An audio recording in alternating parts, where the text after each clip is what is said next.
dikehendaki seluruh rakyat Indonesia. Karena itu hari ini mesti ada kepastian bahwa pemilu itu harus dilakukan. Karena setiap penundaan artinya ada perencanaan kejahatan.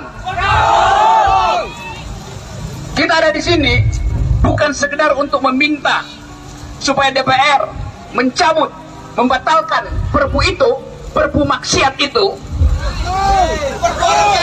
Tapi kita ingin kasih sinyal pada kekuasaan bahwa dia terlalu lama memerintah dan itu menyebabkan ketidakadilan sosial dari Sabang sampai Merauke. Assalamualaikum warahmatullahi wabarakatuh. Jumpa kembali dengan Ocha M Channel, channelnya berita dan gosip kesayangan. Kali ini Ocha M masih akan berbagi soal kontroversi seorang filsuf dan juga seorang pengamat yang sedang menjadi kontroversi pernyataan-pernyataannya, yaitu Roky Gerung, bajingan tolol. Dan etika komunikasi politik. Seorang oposan mengutus diri sendiri menjadi nabi bagi kawanan yang dipersalahkannya. Karena itu seorang oposan selalu benar. Sebab dia selalu melihat atau menempatkan lawannya pada posisi salah. Istilah halusnya, posisi berlawanan. Kamu salah maka aku benar. Begitulah kredo oposisi. Itu terdengar semacam sesat pikir sirkular, sebenarnya. Tapi sudahlah, kalau kredonya tak macam itu, oposan pasti mati gaya, bukan? Itu sebabnya di negeri ini ada anekdot politik yang sesat pikir juga.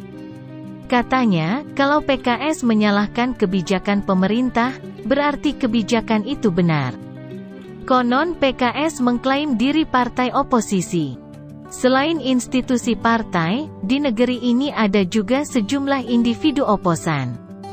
Mereka selalu berbicara hanya tentang kesalahan pemerintah, seolah pemerintah selalu salah dan tak pernah benar. Salah seorang yang paling sohor di antara mereka adalah Roky Gerung. Baru-baru ini Roky mendapat sorotan luas karena mengatai Jokowi sebagai dalam tanda kutip, bajingan yang tolol.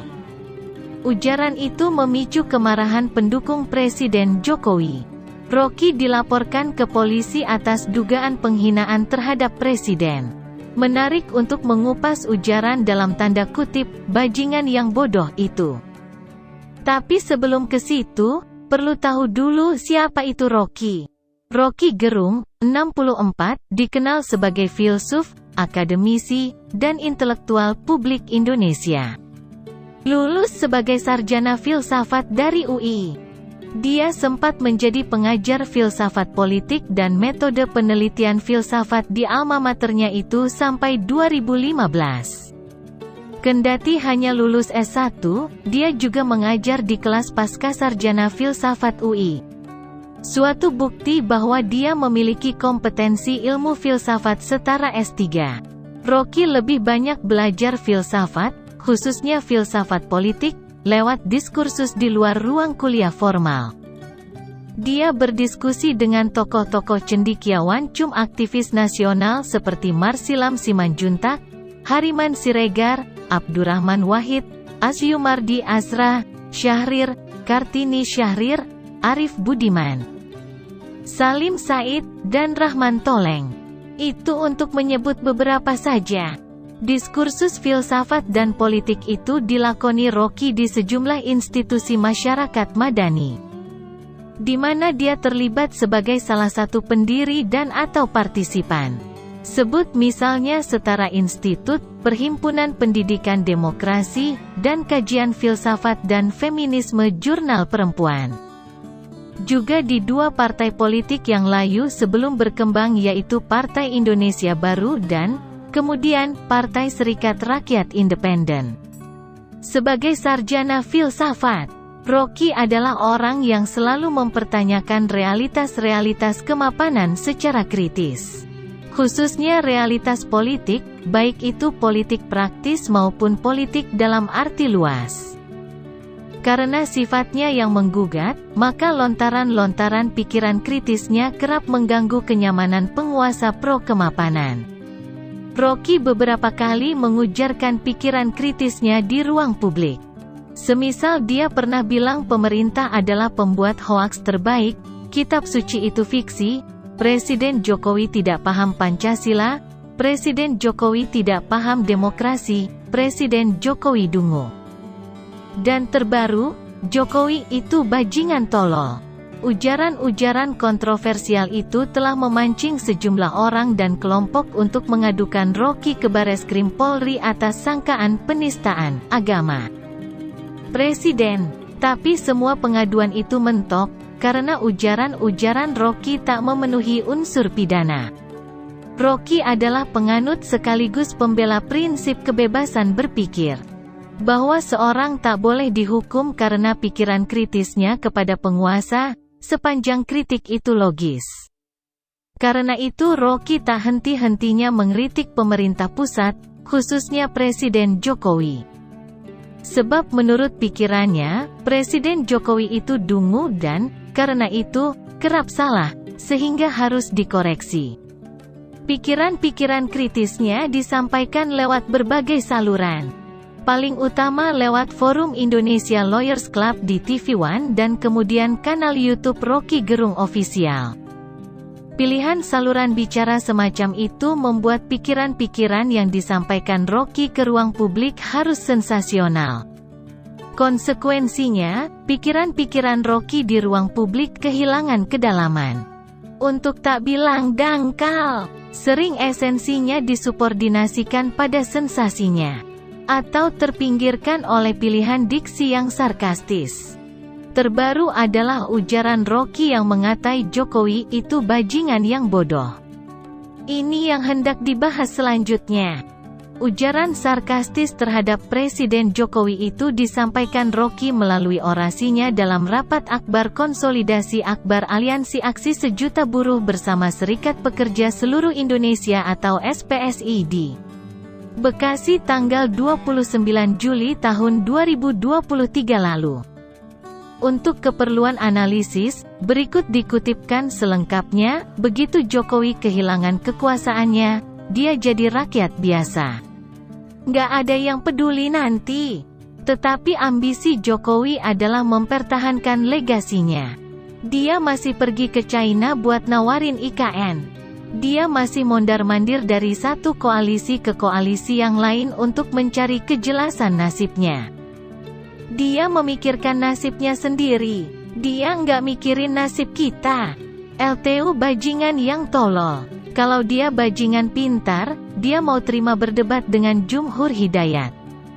Berbagai pihak menganggap Rocky telah menghina Presiden Jokowi dengan ujarannya itu. Bahkan sudah ada yang melaporkannya ke polisi. Juga ada yang menyarankan Rocky minta maaf kepada Presiden Jokowi. Tapi Rocky bergeming. Dia bersikukuh tidak menghina Jokowi sebagai pribadi, tapi menghina Presiden sebagai fungsi. Dia bilang, Jokowi sebagai manusia punya martabat, tapi Presiden sebagai lembaga tak punya martabat. Karena itu Presiden mustahil merasa terhina karena ujarannya. Rocky, seperti biasa, bermain dengan logika.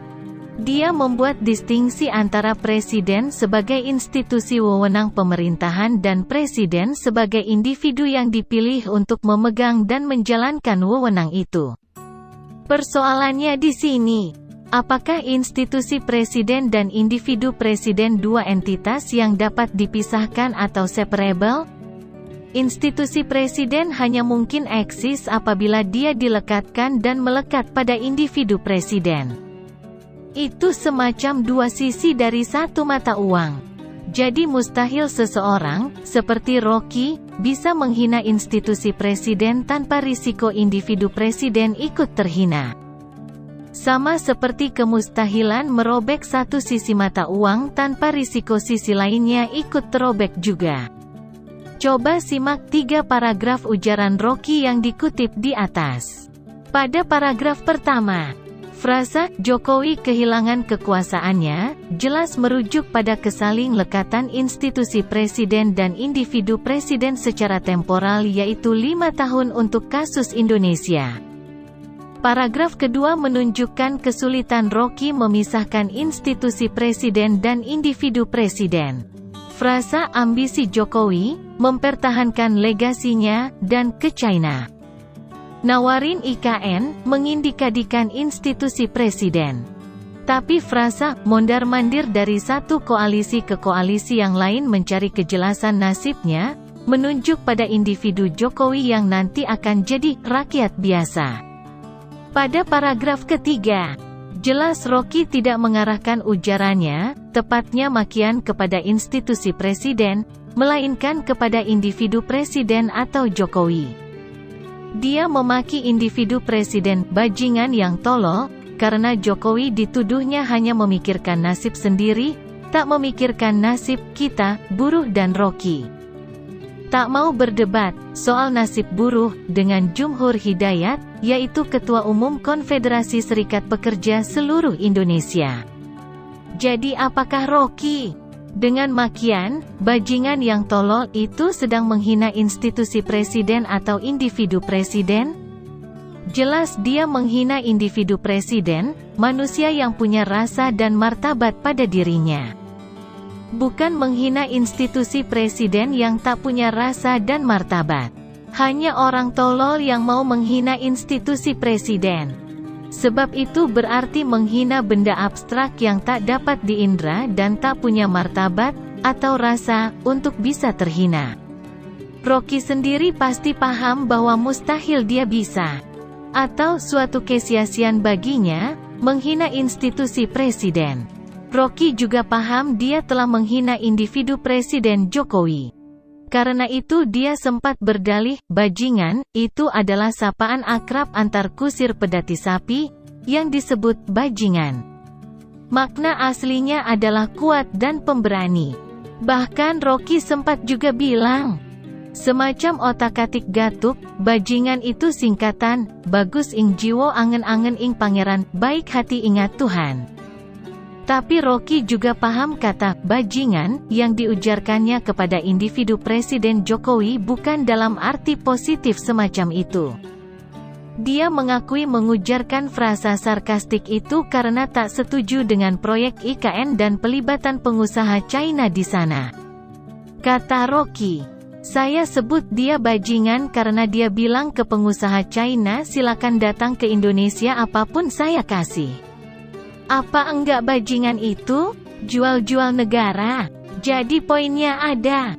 Memang saya kritik dan saya sebut bajingan dan tolol. Rocky bukannya tak sadar bahwa ujaran, bajingan tolol, itu sarkastis dan berpotensi melukai harga diri individu Presiden Jokowi.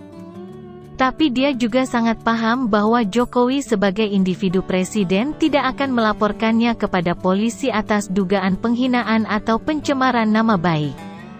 Dia tahu itu bukan karakter Jokowi. Tapi andaikan SBY yang menjadi presiden hari ini, dan bikin proyek IKN dengan mengundang China, tak ada juga jaminan Rocky akan mengatainya, bajingan bodoh. Alasannya selain dia pendukung SBY. Sehingga tak pernah mengkritik apalagi memakinya, SBY juga tak sungkan melaporkan orang yang menistanya kepada polisi. Itu sudah terbukti pada Egy Sujana dan Zainal Ma'arif yang diadukan dan akhirnya masuk bui. Rocky itu cerdik, saya tak bilang cerdas. Berselancar di antara ancaman ombak risiko hukum dari kritik-kritik dan umpatan-umpatannya kepada pemerintah khususnya individu Presiden Jokowi. Karena itu sia-sialah pendukung Jokowi melaporkan Rocky kepada polisi. Tak ada pasal hukum yang dilanggarnya. Lain hal kalau mau bikin demo akbar berjilid-jilid menuntut Rocky ditangkap dan dipenjarakan. Tapi itu kan cara rendahan. Dari satu sisi banyak orang mengagumi Rocky. Tapi dari lain sisi dia bisa juga menjadi cerita yang menyedihkan. Kepintaran mengkritik itu karunia, mengapa harus disampaikan dengan diksi yang tak etis? Apakah tidak ada diksi yang lebih lugas dan tegas tanpa menabrak etika komunikasi? Rocky berdalih bahwa debat politik memang begitu, penuh diksi sarkastis. Karena sarkastis itu jujur, santun itu munafik. Oh, ya. Apakah komunikasi politik memang mengedepankan logika saja sambil mengubur etika? Atau apakah menjadi oposisi politik harus memaki-maki? Sebagai akademisi, Rocky sejatinya adalah orang yang mengagungkan pikiran. Sekurangnya sampai 2018, dia pernah menulis artikel-artikel filsafat di jurnal Prisma dan jurnal Perempuan, selain kolom di Tempo. Tapi sejauh ini dia belum punya suatu pemikiran atau touh yang diakui di dunia sains filsafat politik. Dia bisa berdamai dengan politisi atau penguasa yang menurutnya punya pemikiran. Seperti SBY, Prabowo, dan sekarang Anies Baswedan. Walau tak jelas juga apa pemikiran besar dari tiga tokoh itu. Satu hal yang jelas, Rocky pernah mendukung SBY dengan Demokratnya dan Prabowo dengan Gerindranya. Sekarang mendukung Anies dengan koalisi perubahannya. Pikiran anti-Jokowinya cocok dengan pikiran Anies.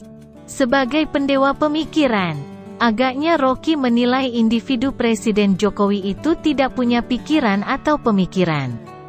Sehingga dia mencap Jokowi dungu atau bodoh. Barangkali cap dungu atau bodoh itu dikenakan Rocky pada Jokowi karena presiden kita ini selalu fokus kerja. Seolah-olah gak pernah berpikir atau bernarasi. Padahal, bukankah kerja itu pemikiran yang hidup? Rocky pasti bilang itu pendapat dungu. Demikian, semoga bermanfaat. Wassalamualaikum warahmatullahi wabarakatuh.